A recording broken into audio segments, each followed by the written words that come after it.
a chave da loja na mão. É idade, gente, só pode ser. Eu te dei. Mas eu podia ter deixado na bolsa.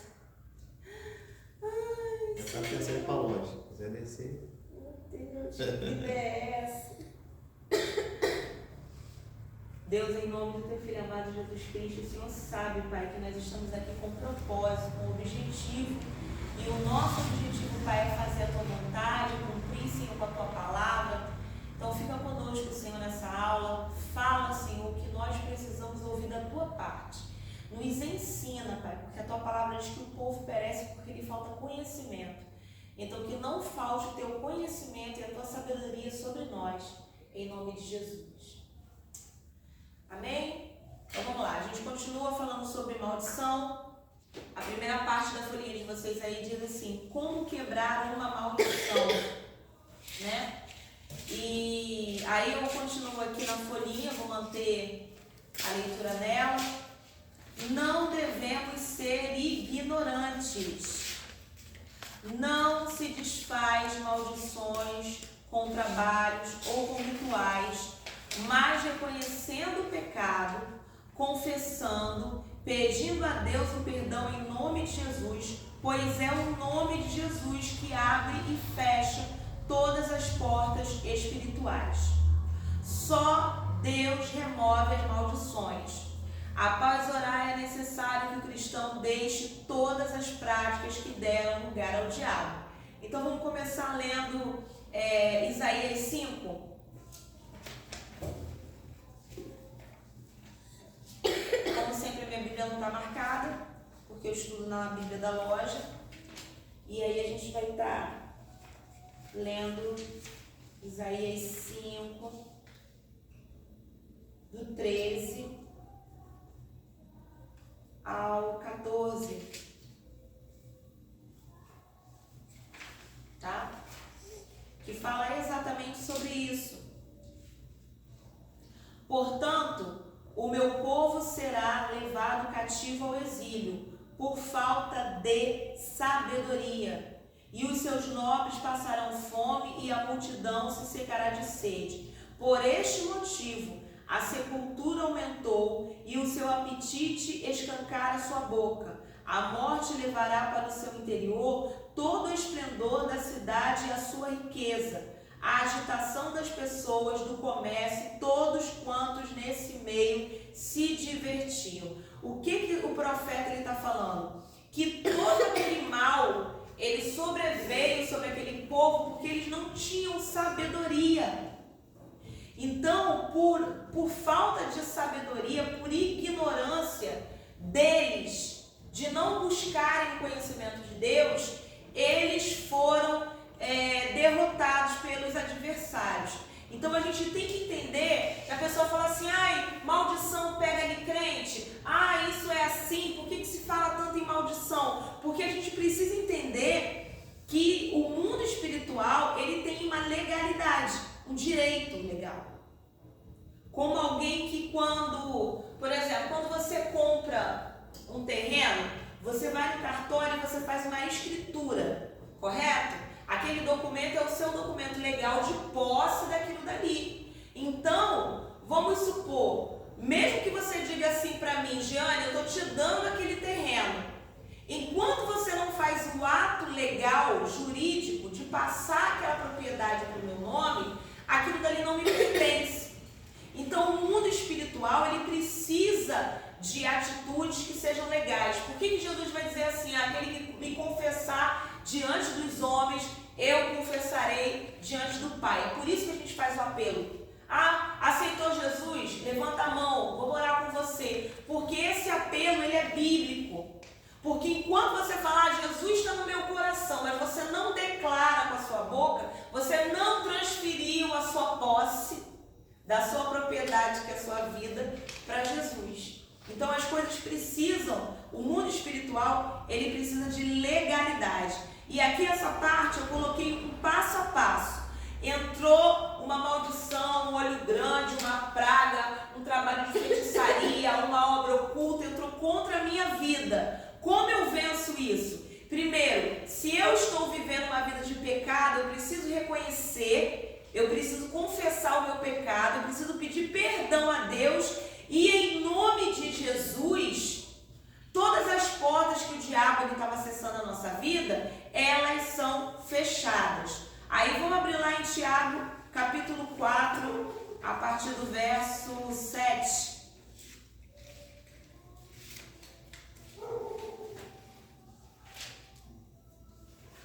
Aí, Gui, você abre lá atrás em Apocalipse, bem voltando, porque Tiago é pequenininho. Tiago 4, 7.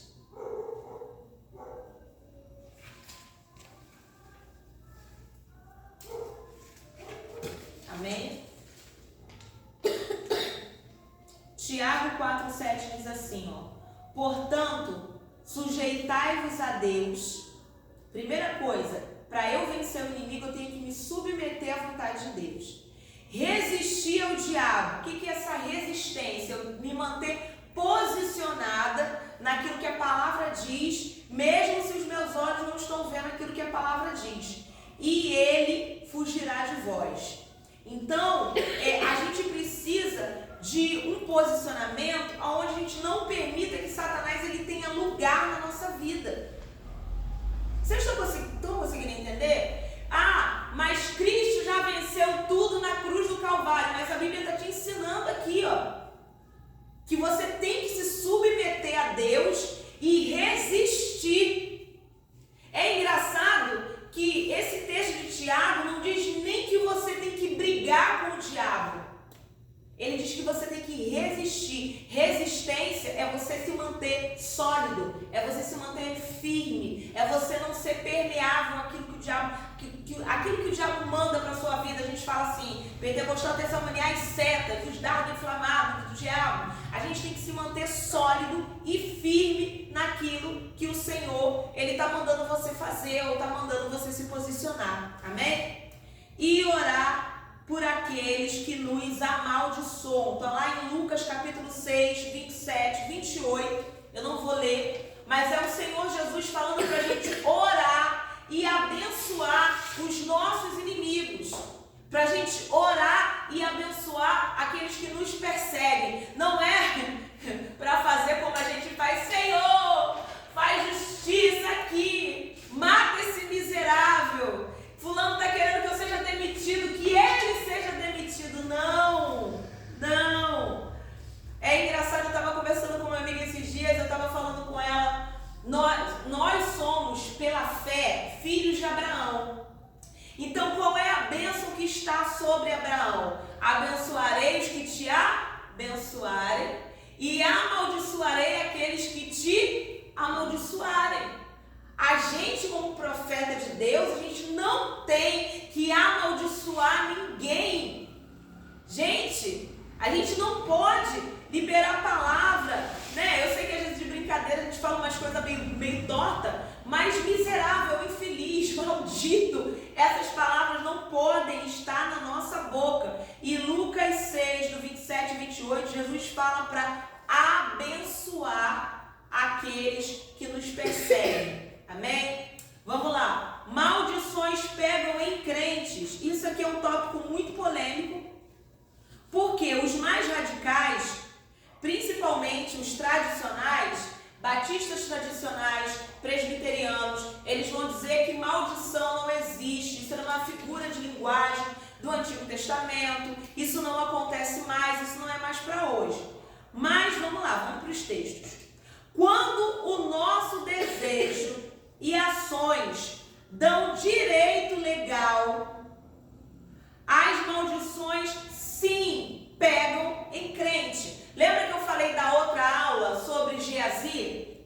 A gente abriu lá em Reis, a gente falou sobre Geazi, que o profeta ele não quis a oferta de Naamã, falou para ele ir com a oferta com os tesouros que ele tinha, e Geazi corre pelo meio da estrada, vai até Naamã e fala assim, não, eu quero. O profeta mudou de ideia, ele vai e dá uma oferta para ele, uma peça, umas vestes, algumas coisas, e ele esconde aquilo e volta para casa de Eliseu com a cara mais lavada. E aí Eliseu fala que viu ele fazendo aquilo e que por causa daquela desobediência, ele daquele dia ficaria leproso. Então, a maldição não pega, a maldição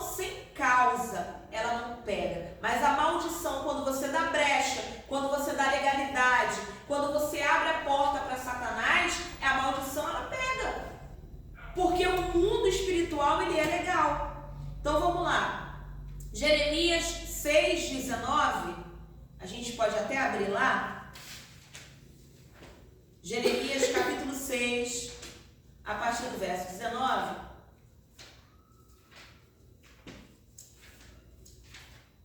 Espera aí que a minha também não está marcada, eu vou abrir junto com vocês. 6:19.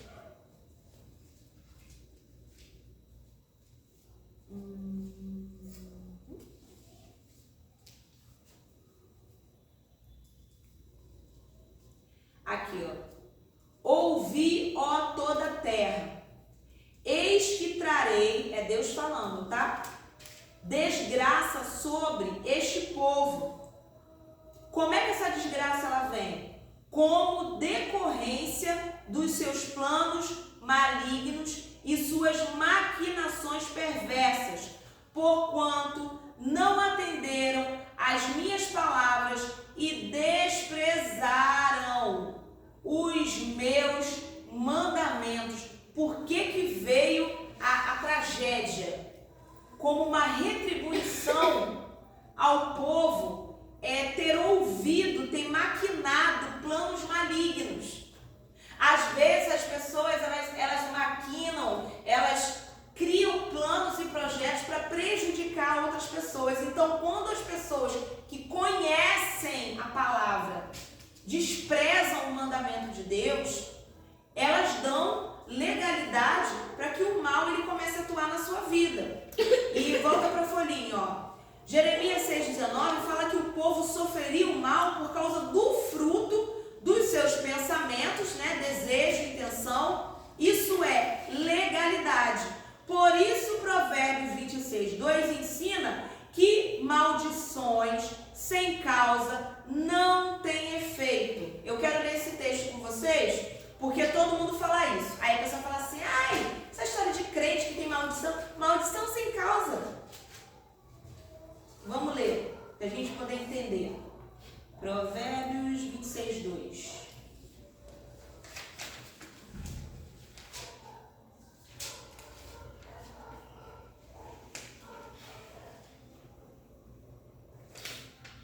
Amém? Como o pardal que foge sem rumo e a andorinha que esvoaça veloz, assim a maldição jamais cairá sobre quem não merece. É esse texto que João Ferreira vai dizer assim, a maldição sem causa, ela não tem efeito ou ela não prospera, dependendo da sua tradução. Então, existe maldição quando há causa. Vocês querem ver uma coisa muito interessante? Quando você pega um histórico de uma família, uma família problemática.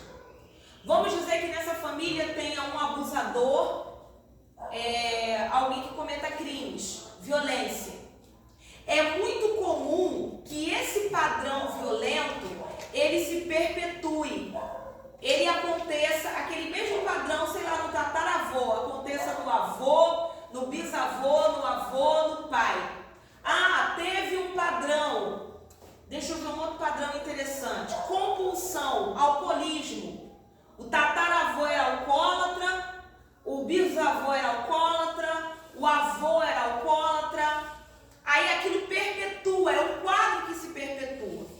A genética pode dizer que talvez haja alguma predisposição nos genes que torna aquela pessoa sensível ao vício. A psicologia vai dizer que o transtorno, a pessoa sofreu com o transtorno daquele pai, do avô, do tataravô, então de alguma forma, psicologicamente, ele ficou gravado aquilo dali. Então, de qualquer forma, a ciência vai dizer que o mal ele pode perdurar. Uma atitude biologicamente, ou porque a pessoa ela tem uma sensibilidade a drogas, a entorpecente ou a álcool, a ciência vai encontrar razão. E a Bíblia também. Se eu olho que o meu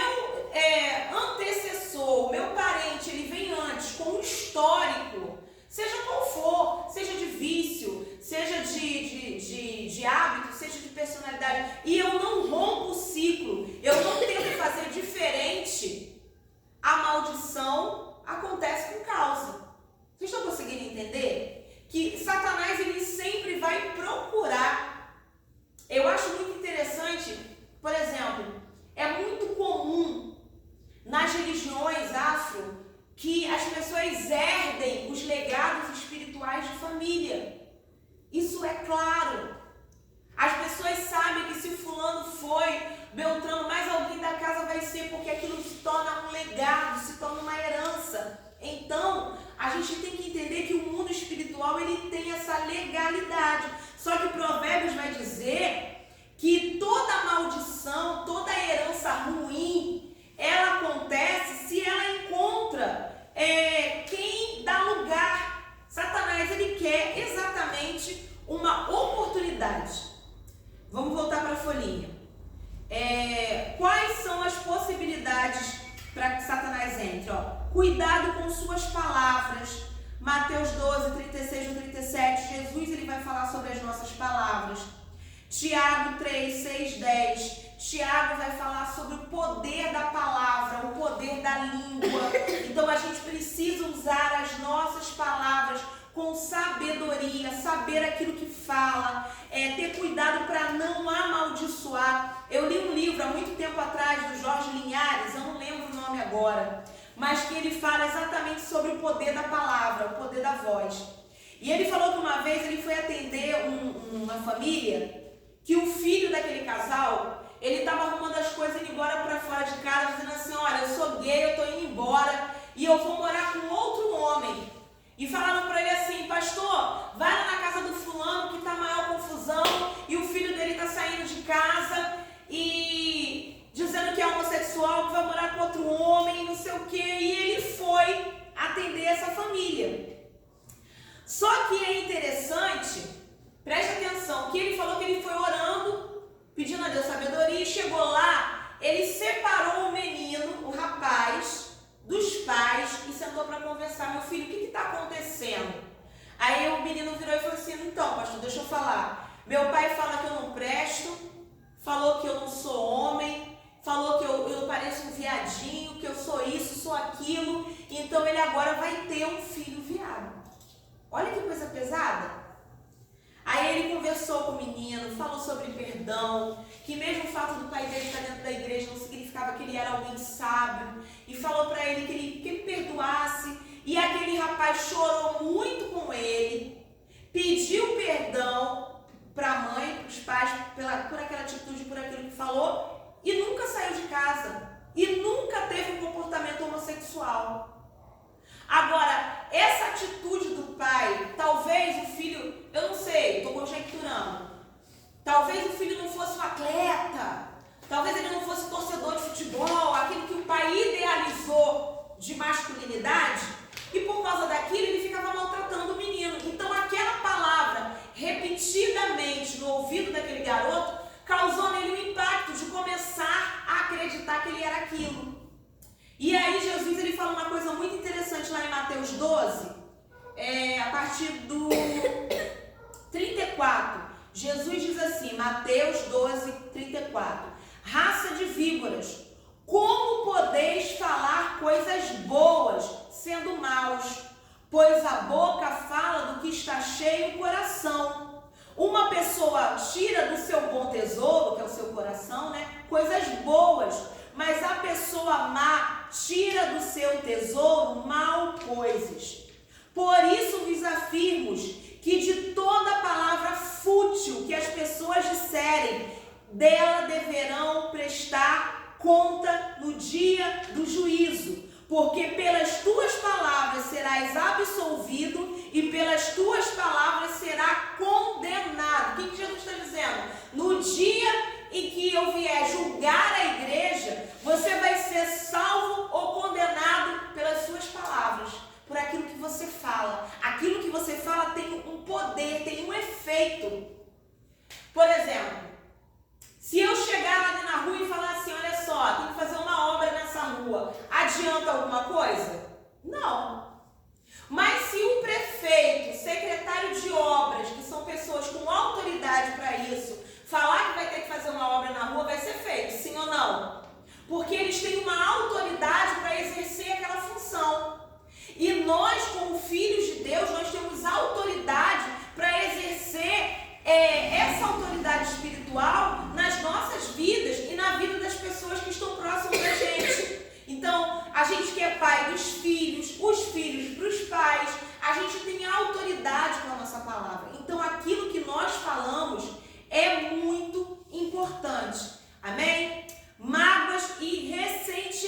pensamentos geram maldições. Eu estava até falando no outro estudo de uma situação de um demônio que manifestou, situação estranha, né? Mas que manifestou e que a gente mandava o diabo embora, ele não saía, e em nome de Jesus, o pastor falou assim: onde você se escondeu? Na boca do fogão.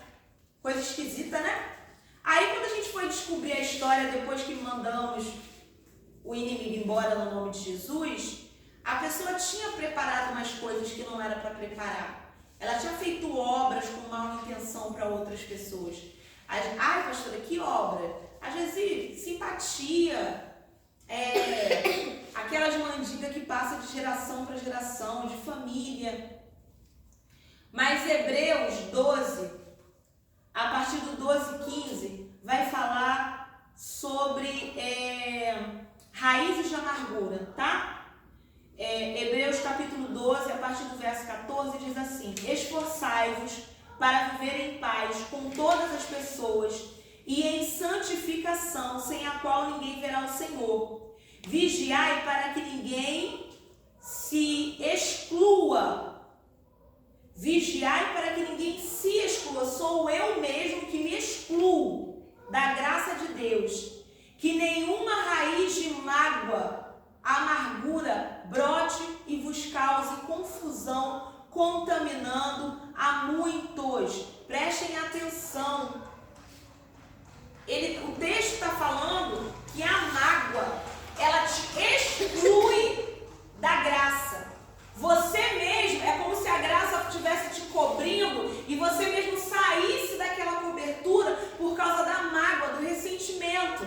Aí diz assim o 16, que não se abrigue entre vós nenhum imoral, nenhum profano, como Esaú, o qual por uma refeição desejada vendeu todos os seus direitos de herança como filho mais velho. Está falando de rejeitar a bênção. Então, quando eu guardo mágoa, eu guardo ressentimento, eu estou rejeitando a graça, o favor de Deus.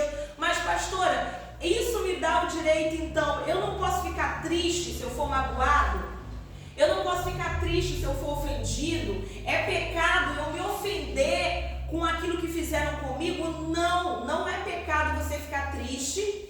Não é pecado você se ofender com o mal que te fizeram. Não é pecado você lembrar daquilo que te fizeram. E talvez, mesmo lembranças de anos, ainda você vai lembrar, vai te dar algum gatilho emocional e você vai chorar. Mas você não pode viver em amargura. Porque quando o texto de Hebreus, né, na verdade não é Paulo, a gente não sabe quem foi o escritor de Hebreus, mas quando o texto fala de raiz de amargura, está falando de sentimentos que ficaram profundos, sentimentos que cresceram, se desenvolveram. Então não é o sentir, mas é você conviver com aquele sentimento de mágoa, de tristeza, tá? Outra coisa que atrai maldição na vida dos crentes, quebra de votos espirituais. Está lá em Eclesiastes, capítulo 5, do 1 ao 7. Eu fiz o voto de ser dizimista, mas eu não dizimo. Eu fiz o voto de ser ofertante, mas eu não oferto. Eu fiz o voto de jejuar 7 dias e não jejuo. Eu fiz o voto de orar não sei quantas vezes, meia-noite, madrugada, e eu não oro. Pastora, o que eu faço? Vai a Deus e pede perdão. Mas não fique com pendências entre você e Deus. Eu lembro que eu tinha uma atitude muito estranha, que eu ficava com vergonha de orar quando eu tinha feito coisa errada, como se Deus não estivesse me vendo 24 horas, mas eu só tinha 14 anos, né, gente? Vocês podem me desculpar aí. Eu fazia um negócio errado, eu falava assim, com que cara eu vou falar com Deus? Como se Deus não estivesse olhando minha cara o tempo todo. Mas eu achava assim, nossa, tem que... muita cara de pau para falar com Deus. Falei para ele que ia fazer um negócio e não fiz. Eclesiastes capítulo 5, do 1 ao 7. Cuida dos teus passos, ou João Ferreira de Almeida vai dizer assim, guarda o teu pé e ser reverente quando entrares no santuário, a casa de Deus. Eita! Aluno novo. Dá uma voltinha. Se você está vendo o vídeo, acabou de entrar um cachorro na aula, entrou e saiu. Vamos lá.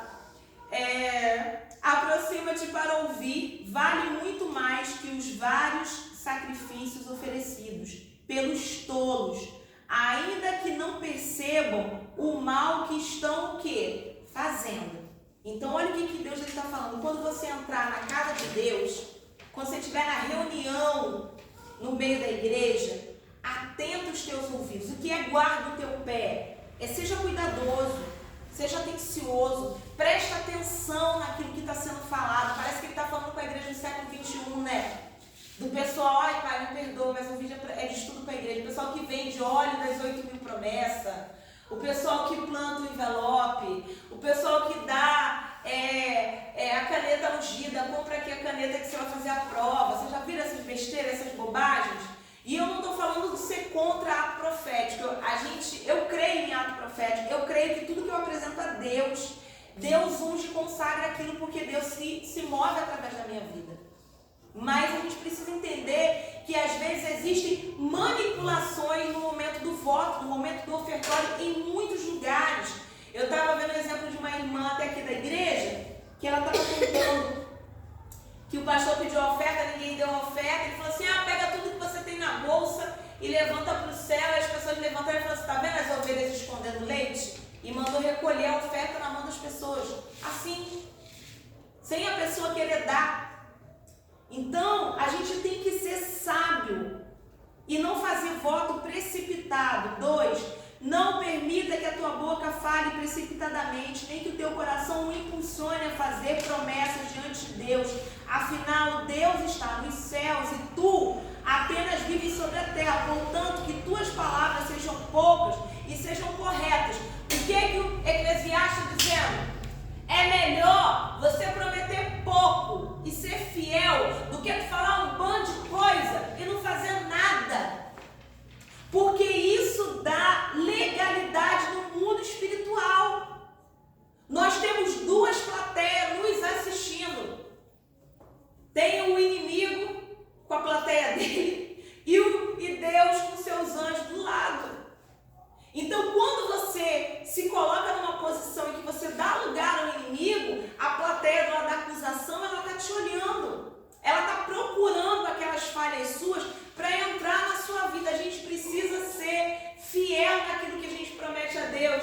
O pastor Antônio Carlos Oliveira, que fez o meu noivado, o pastor Oliveira, ele contava uma história pra gente. Ele se libertou, ele foi para a igreja, virou peixeiro, depois ele foi dono de açougue, mas quando ele começou a trabalhar vendendo peixe, que ele era peixeiro, ele falou que ele ficava invocado da vida com oferta, com dízimo. Ele odiava quando pediam oferta e dízimo para ele. Ele, que saco, agora que eu estou vendendo, não sei o que, o pessoal que fica toda hora pedindo oferta e dízimo. Ele falou que pegou o dinheiro, trabalhou o dia inteiro, pegou o dinheiro, ia para o culto, enrolou, escondeu e colocou na meia do pé esquerdo dele. E foi para o culto. Falou que na hora da oferta, ele falou assim,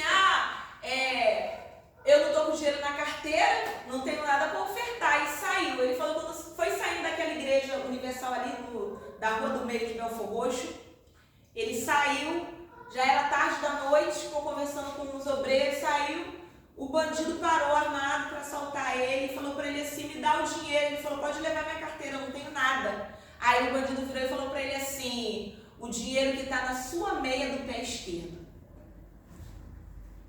Ele falou que tirou aquilo com ódio, com uma raiva, tirou o sapato e deu o dinheiro. Quem foi que roubou ele? Quem sabia que ele estava com o dinheiro escondido na meia do pé esquerdo? O diabo sabe. Ele nos observa.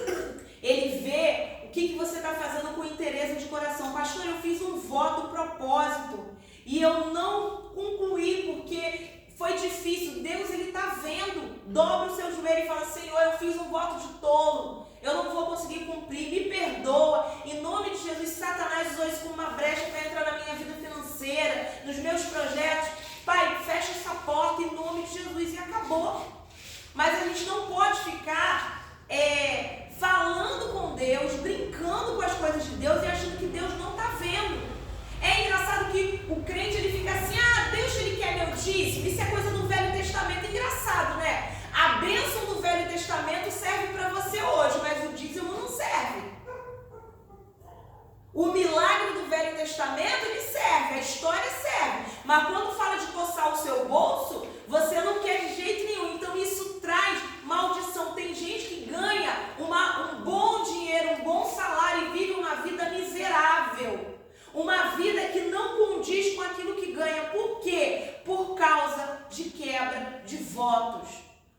causa do apego às coisas materiais, por não ter sabedoria, por fazer esse tipo de votos de tolo. Eu lembro de uma vez que nós passamos um determinado ministério que as pessoas eram donos de rede de loja e dava dízimo de R$50. Aí falava assim, não, a gente não tem, é só isso. Aí quando chegava na Barra, chegava na região dos lagos, tirava onda com dinheiro, achando assim, eu estou escondendo do pastor, estou escondendo da pastora. Mas Deus, Ele vê. Aí quando tu vai olhar a vida dessa pessoa, a vida da pessoa passa 10, 20 anos, a pessoa está no mesmo lugar, vivendo do mesmo jeito. Porque ter dinheiro não é ter prosperidade. Quer falar alguma coisa, pastor? Tranquilo? Então vamos lá. Maldições hereditárias, e aqui a gente termina o tópico, porque tem bastante coisa para a gente ler aqui, tá? Em Êxodo, capítulo 20, versos 5 e 6, vemos a declaração sobre maldição hereditária, tá? Então vamos abrir lá em Êxodo para a gente contextualizar. Vai lá para o início. Êxodo é bom que não tem erro. Êxodo 20.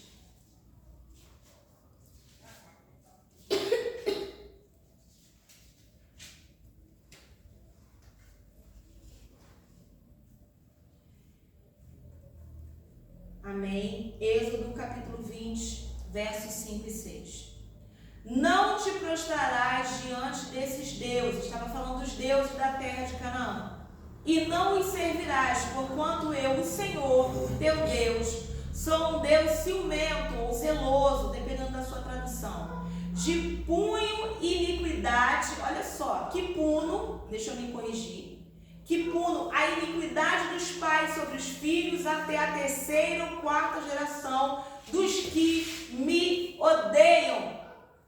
Aquele que odeia o Senhor, existe uma carga espiritual de maldição que vem até a terceira, quarta geração. Mas ele diz no 6 assim, mas que também ajo com amor até a 1000ª geração para aqueles que me amam e guardam os meus mandamentos. O amor de uma pessoa, da sua família, é capaz de cobrir 1000 gerações de favor de Deus.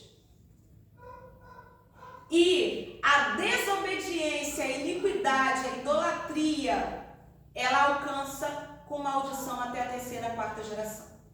Então, fica bem claro que há uma herança sendo maldita ou bendita no mundo espiritual. Então, vamos lá. Algumas famílias são caracterizadas por determinado problema, que foi o que eu comentei antes, que se repete de pais para filhos. Nós não temos o conceito, hoje, na nossa sociedade, de herança bíblico. E por muitas vezes não observamos certas características que se repetem em nossas vidas. Qual era o conceito bíblico de herança? Já ouviu falar da história de Nabote? Tem até o corinho. Nabote, da vinha, não vendo, não dou. Que Jezabel, que é a Bíblia que é a vinha de Nabote, falando Bíblia aqui, estou falando errado. Ele quer a vinha de Nabote, e aí fica aquela discussão do corinho de fogo, né? Não vendo, não dou, não troco. Por quê? Porque herança na cultura do judaísmo é sagrado. Herança você não dá, herança você não troca, herança você não divide. É um legado de família que vai passar de pai para filho. Amém? E aí Levítico 26, a partir do 38, vai dizer assim: perecereis entre as nações, e a terra dos vossos inimigos vos devorará. Aqueles dentre vós que sobreviverem serão consumidos na terra por seus inimigos por causa das suas próprias malignidades e também por causa dos pecados dos seus pais. Então, peraí, a maldição veio por causa das suas próprias malignidades, porque eles fizeram aquilo que era mal, e por causa dos pecados dos pais. Aquilo que os pais fizeram na geração anterior reverbera. Eu usei esse termo esses dias com uma amiga. Já entrou numa caverna, numa sala vazia? Eu já me mudei várias vezes de casa. É mó barato. Tu entra num lugar assim vazio, sem móvel, sem nada, você fala daquele eco.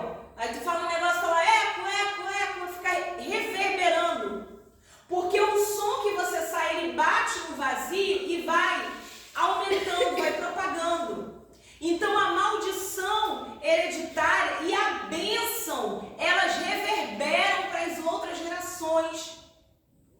O eco alcança as outras gerações. Esse era o conceito do Antigo Testamento. Existem famílias atormentadas por padrões que se repetem. Nunca foi o propósito de Deus que os filhos herdassem o legado de maldito de seus pais. Vamos ler Ezequiel 18:2. Porque a gente fala assim, Deus era mau e ele ficava descontando a raiva dos pais dos filhos. Não, isso são consequências. Isso é herança. 18:2 diz assim, esta palavra, vou começar lendo 1. Essa palavra de Yahvé veio a mim nesses termos. Que quereis dizer quando citais este antigo provérbio no meio do povo de Israel? Os pais comeram uvas verdes, mas os dentes dos filhos é que ficaram embotados. Presta atenção, o povo de Israel dizendo assim, os nossos pais fizeram aquilo que era mal e a gente está pagando o que eles fizeram. Tão certo como eu vivo, eis que prometo, diz o Senhor, nunca mais se mencionará esse ditado popular em Israel. Todas as vidas são minhas, Deus falando, tanto a do pai como do filho. Aquele que pecar é que deve pagar com a sua própria vida. Se um homem for justo e proceder com retidão e verdade, não comerá alimentos sacrificados, nem frequentará santuários pagãos erguidos nos altos montes. Ele estava dizendo assim, se vocês fossem justos, vocês não iam repetir os pecados dos pais de vocês. Mas vocês não são justos. Vocês viram os pais de vocês fazer o negócio errado e estão fazendo as mesmas coisas. Se vocês tivessem agido com justiça, vocês não estariam sofrendo a consequência. Então, o conceito de hereditariedade, de maldição e até de bênção, ele se rompe quando o homem ele desobedece à vontade de Deus. Amém? Existem famílias, aqui, em João 9, do 1 ao 41, que é aquele cego de nascença, Jesus fala sobre o cego de nascença. Sua enfermidade não era consequência de hereditariedade, mas um fato isolado, e Jesus veio para quebrar as maldições. Preste atenção. Em João 9, quando os discípulos encontram um cego de nascença pelo meio do caminho, Jesus está andando e os discípulos falam assim, mestre, quem pecou para que ele nascesse cego? Ele ou os seus pais? Eles estão falando de maldição hereditária, querendo atribuir que toda pessoa que nasce, isso também é um erro, tá? Durante muitos anos a igreja cristã, católica ou evangélica, se uma criança nascesse com algum problema de saúde, dizia assim, isso daí foi pecado dos pais. Olha, nasceu assim porque foi pecado da família. Olha, nasceu porque Deus está te castigando. Não! Jesus fala que não é isso. Jesus fala assim, que ele nasceu daquela forma para que se manifestasse a glória de Deus.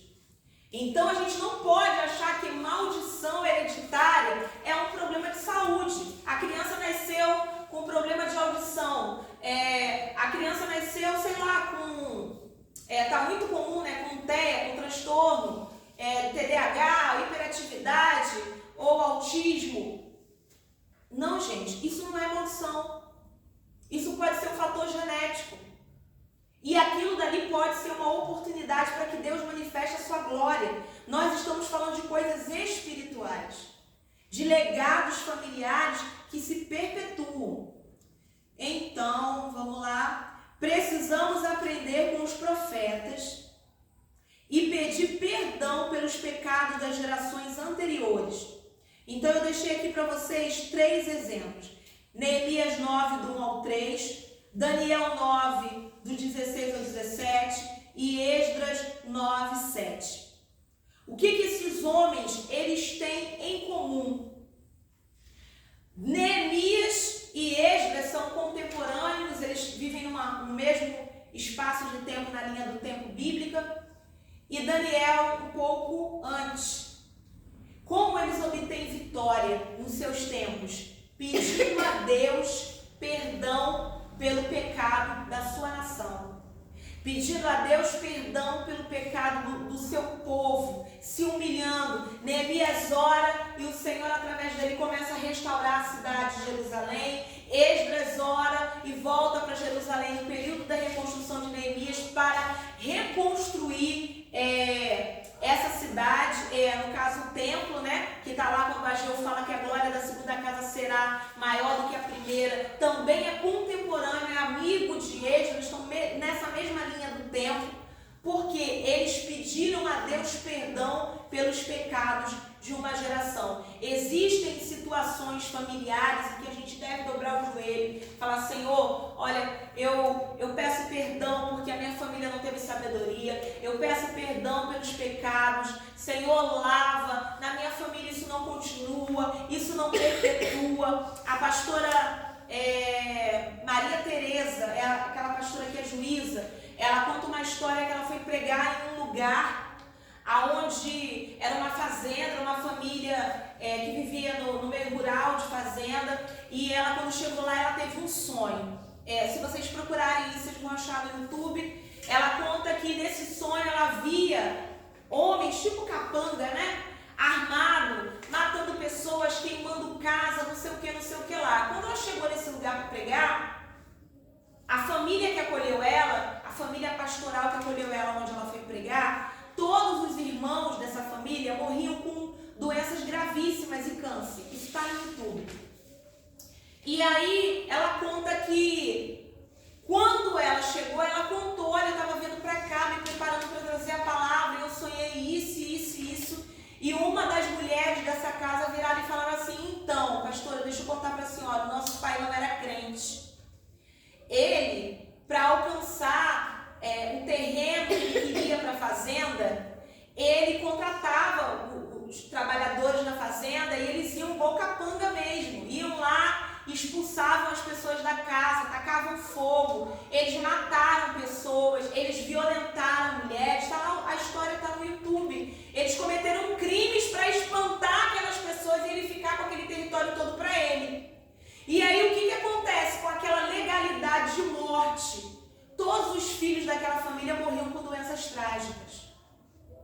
Eu estava conversando com uma pessoa uma vez, até no colégio que eu trabalhei, e uma pessoa falou que a cada 7 anos na casa dela acontecia uma coisa trágica com um homem da família. Um virou andarilho, o outro se meteu uma vida meio regressa, o outro, a cada 7 anos, um tio, um ente querido. Por quê? Uma história de maldição, coisas que os antepassados fizeram. Então, a gente que tem conhecimento da palavra, como você vence isso? Fazendo o que Daniel e Esdras fizeram, orando e pedindo perdão. Senhor, perdoa os pecados que foram cometidos na ignorância, perdoa os rituais, as oferendas, os crimes, as maldades que de repente os nossos antepassados eles cometeram e foram na ignorância. Por quê? Porque por trás de toda maldade existe um espírito, um demônio, uma força espiritual do mal ali atuando. E é assim que a gente fecha as brechas. Amém? Vamos orar para a gente encerrar. Deus, em nome do teu Filho amado Jesus Cristo, muito obrigada, Senhor, pela tua palavra, muito obrigada pela tua presença, muito obrigada porque até aqui o Senhor tem nos dado essa direção. Senhor, agora eu quero orar, Senhor, com os teus filhos e pedir por aquele, Senhor, que tem algum histórico familiar, uma vida, meu Pai, que se contar dos pais, dos avós, dos bisavós, viveram uma vida longe da tua presença. Nós confessamos o pecado da nossa geração e nós te pedimos perdão, Pai, em nome de Jesus, pelos pecados da nossa família. Senhor, nós confessamos que o Senhor é o Senhor da nossa vida, da nossa casa, da nossa família. Nós confessamos em nome de Jesus que o Senhor é o dono da nossa vida. E se Satanás entrou na nossa vida, na nossa história, por causa dessa legalidade que os nossos antepassados deram para ele, nós te pedimos em nome de Jesus que repreenda todos esses demônios, Pai. Que Satanás nunca mais tenha acesso à nossa casa, à nossa vida, à nossa história, pois nós somos teus filhos, em nome de Jesus. Amém? Vamos para casa. Deu 1 horinha de aula. Vai dormir na avó? Oi? Vai dormir na sua avó? Aham. Ah, tu dorme